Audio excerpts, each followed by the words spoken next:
Hey guys, and welcome back to my channel. Today's book review is on the 15 invaluable laws of growth, subtitled Leave Them and Reach Your Potential. This book was written by my all-time favorite, John C. Maxwell. I love this book. This is a book that got me closer to me. This is a great book on personal development and personal growth. I believe that your ability and your willingness and your tenaciousness in developing yourself is the key to accomplishing anything in life. So in this video, I have extracted top 5, my very best, of the invaluable laws of growth. Now, the first law, the core of personal development, the axis around which the wheel of personal development turns. And really, guys, to me, the most important of them all is the law of intentionality. Now, let's start with this illustration. Imagine that you are morbidly obese and you weigh 200 kg and you would like to reduce your weight by half, and that is 100 kg. What would it take for you to lose 100 kg? Maybe you'll need to have a plan and a strategy. You'll start exercising, you'll need a diet plan, and maybe even a personal trainer. So basically, you'll need to be intentional about your weight loss journey. And that is exactly the same with personal development. In order for you to grow in character and grow in wisdom and improve the quality of your relationships and become a better you will need to be intentional. And that is, you'll need to have a personalized strategy and a day-to-day plan that you'll have to implement in your everyday life in order for you to grow yourself. Now, John describes stumbling blocks for personal growth, and he calls them growth gaps. And these are gaps between where you are and where you want to be. Now, the first gap is the assumption gap, and that is one assumes that he will automatically grow. You see, when we're children, our bodies grow automatically. A year goes by and we become taller, we become stronger, and we're capable of doing new things and facing new challenges. And I think many people carry into adulthood a subconscious belief that mental, spiritual, and emotional growth follows a similar pattern, that as time goes by, you will simply get better. Well, not really. Once you're done with your formal education, you must take complete ownership of your growth process. Michael Montaigne says, if you want your life to improve, then you must improve yourself. Then there's the knowledge gap, where you feel, I don't know how to grow. Well, the truth is the average person does not have a growth plan. Only 2% of the population have a plan for growing and developing themselves. And then there's a timing gap where you feel it's not the right time to begin. What great accomplishments would have in the world if everyone had done what they intended to do. Most people don't act as quickly as they should on things. They find themselves subject to the law of diminishing intent, which says that the longer you wait to do something you should do now, the greater the odds that you will even ever do it. Then there's a perfection gap where you feel, I have to find the best way before I start. Then there's the expectation gap where you thought, I thought it would really be easier than this. My friend, climbing to the top is not easy. It takes intention. Just to sum it all up, intentional growth insists on starting today. It takes complete responsibility to grow. It relies on hard work and character. It perseveres long and hard. It fights for good habits. It is not afraid to take risk. Growth never ends. It's a journey and not a destiny. Now let's move to the second law, and that is the law of awareness. Now the law of awareness says that you must know yourself to grow yourself. And the questions that you need to ask yourself is, who am I? Where am I going? What am I able to do? What are my strengths? What are my weaknesses? But far and beyond this, Maxwell has designed 10 questions that one needs to ask themselves in order to know themselves. And the first question is, do you know what you like to do? It's amazing how so many people are stuck in jobs and careers that frustrates them and suck their energy out.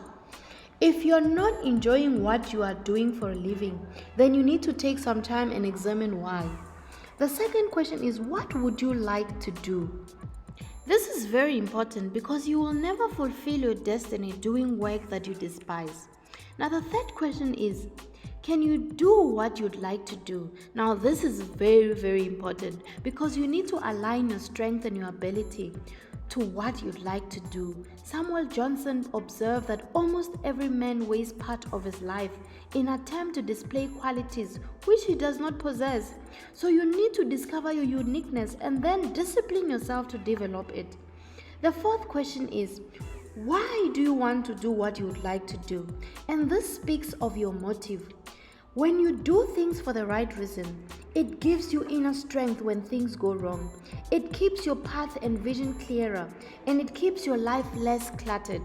Now, the fifth question is, do you know what to do so you can do what you want to do? This is important because to move from what you're doing now to what you want to do is a process. So you'll need to be aware of what it will take. The sixth question is, do you know people who are doing what you like to do? In every field, there are people who are already doing what you like to do. So it is easier when you have someone to show you the way forward. The next question is, are you willing to pay the price so you can do what you want to do? Taking the necessary steps to live your dreams and do what you like to do will cost you. You'll have to work hard.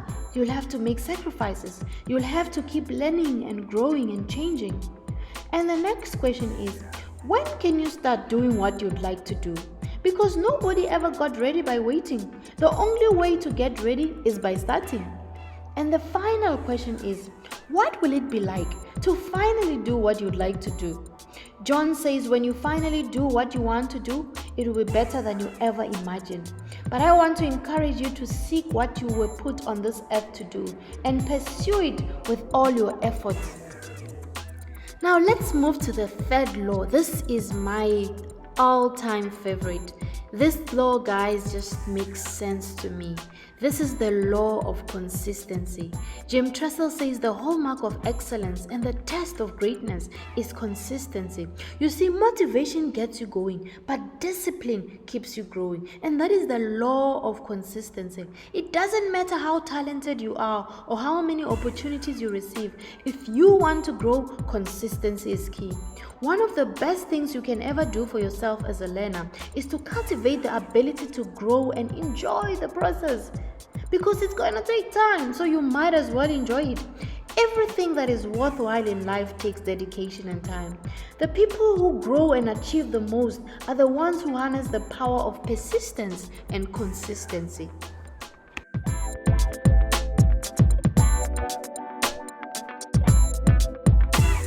So the fourth law is the law of design. And the law of design states that to maximize growth, you need to have strategies. Jim Rohn says if you don't design your life plan, chances are you'll fall into someone's plan. And guess what they have planned for you? Well, not much. So this law speaks of systems. Systems are there so they keep you intentional, they keep you organized, and they keep you growing. And just to share with you some of the systems that I have decided that I want my kids to learn to read and be readers. So I have dedicated an hour in the evening where we sit down and I read for them. This has been working very well because this is a time that they look forward to, and this is a time that I also look forward to. Another system that I have is I have at least one date night with my husband, and this is to catch up on our relationship and our marriage. Another system that I have, you may find this bizarre, but I arrange my outfits for the week for work the Sunday before because I don't want to waste time in the morning figuring out what I'm wearing to work. I have 4 name tags, 2 in the car, 1 in my handbag, and another one in the lab coat. And this is because I don't want to look for name tags. And I learned all these systems from John Maxwell, who has 6 pairs of reading glasses because he doesn't want to waste time to look for reading glasses. So systems are deliberate, they are intentional, they are practical, and regardless of your profession, your talent level, and your experience, systems really work. The fifth law is the law of reflection.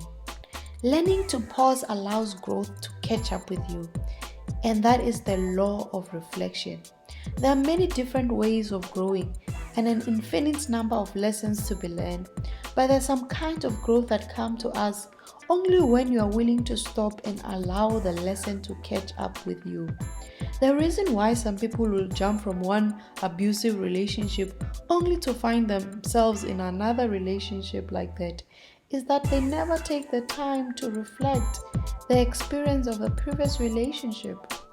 You see someone resign from one job that doesn't fulfill them only to apply in another job just as the first one. Julius Caesar once wrote, "Experience is the teacher of all things." But I like how my friend John Maxwell puts it. He says experience is not the best teacher. Evaluated experience is the best teacher. I have yet to meet a person who doesn't benefit from pausing and reflecting. If someone is going down the wrong road, what does he need to do? He doesn't need motivation to speed up. He needs to stop, pause, and reflect. Pausing with intention expands and enriches thinking. Pausing means more than just slowing down to smell the roses. It means stopping to really figure them out. Jim Rohn says at the end of each day, you should play back the tapes of your performance. I strongly encourage that you find a place to think and the discipline to pause and really figure out what's important and what is not important. Thank you so much guys for watching this video, and please don't forget to give it a thumbs up, and please subscribe to my channel. Thank you so much. Continue to live an intentional life.